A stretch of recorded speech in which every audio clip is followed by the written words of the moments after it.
जब मृत्यु होगी सबसे पहाड़ टूटेगा। मृत्यु के समय जब भक्ति नहीं कर रखी, यम के दूत आते हैं, उनके पास काउंटिंग होती है कि इस वृद्ध के अब 20 सांस रह गए, 100 सांस रह गए हैं श्वास, उससे पहले आकर के इसकी गर्दन और जुबान को बंद कर देता है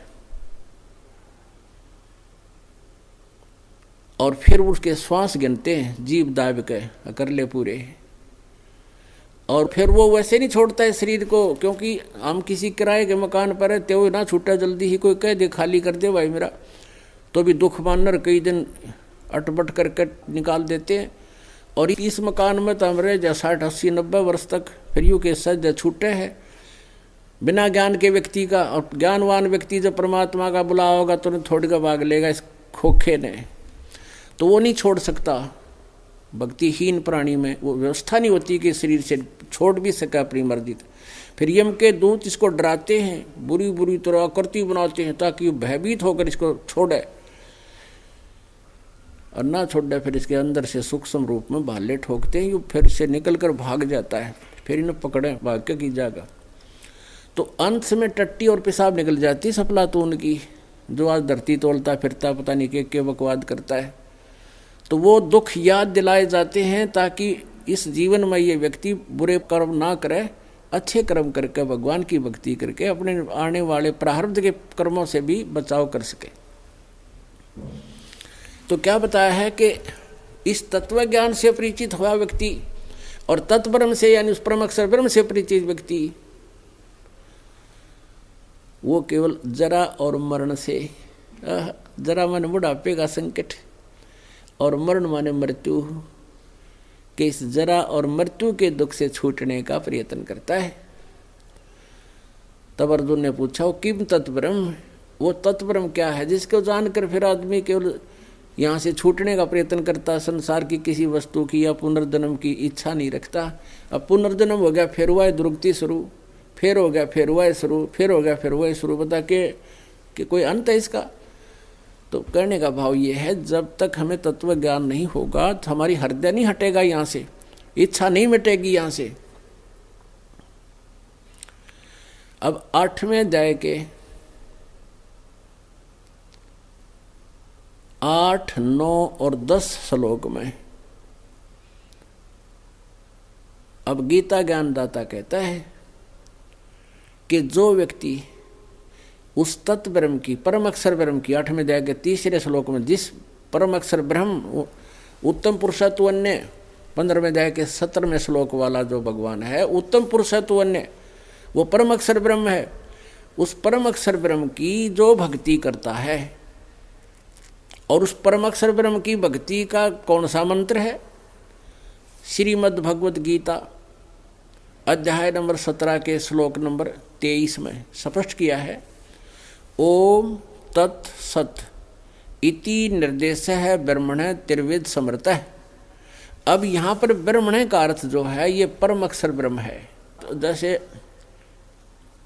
8वें अध्याय के 17वें श्लोक में जो ब्रह्मण अर्थ है वहाँ पर आयु की सीमा है, आयु की काउंटिंग है, वहाँ आयु की गिनती बताई गई है। वहाँ ब्रह्मण का अर्थ है बड़ा भगवान, यानी ब्रह्म से बड़ा परब्रह्म, उस परब्रह्म की जानकारी दी गई है। और यहाँ पर जो लिखा है ओम तत् सत, इन तीनों भगवानों की, सर्वपुरुष, अक्षर पुरुष और परम अक्षर पुरुष, सर्वब्रह्म, अक्षर ब्रह्म और परम अक्षर ब्रह्म, इन तीनों प्रभुओं की साधना का मंत्र है। अब जैसे ओम तो सर्वपुरुष यानी ब्रह्म का, और तत् और सत ये गुप्त हैं, सांकेतिक हैं। तत् ये अक्षर पुरुष का, अक्षर ब्रह्म कहो इसको, जो 7 संग ब्रह्मांड का मालिक है। और सत जो है ये भी कोड वर्ड है, ये दास बता सकता है, इस पृथ्वी पर किसी के पास नहीं है।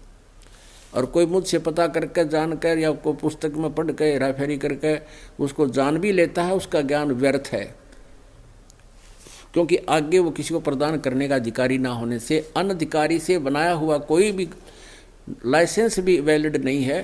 और ये तो जन्म और मोक्ष का मार्ग है, किसी का अधिकारी नहीं है वो। अगर कोई इससे नकली काम कोई करता हो तो महादुश्मन है समाज का, परमात्मा का भी शत्रु है वो। तो अधिकारी के बिना कोई भी वस्तु वैलिड नहीं होती, वो नहीं लेना चाहिए ना उन्होंने देना चाहिए। तो यहाँ पर लिखा कि ओम तत्सत इति निर्देश ब्रह्मण त्रिविध समर्थ है। ओम तत्सत यह 3 विधि से जाप करने का, और ब्रह्मण माने सचिदानंद घन ब्रह्म के पाने का मंत्र है।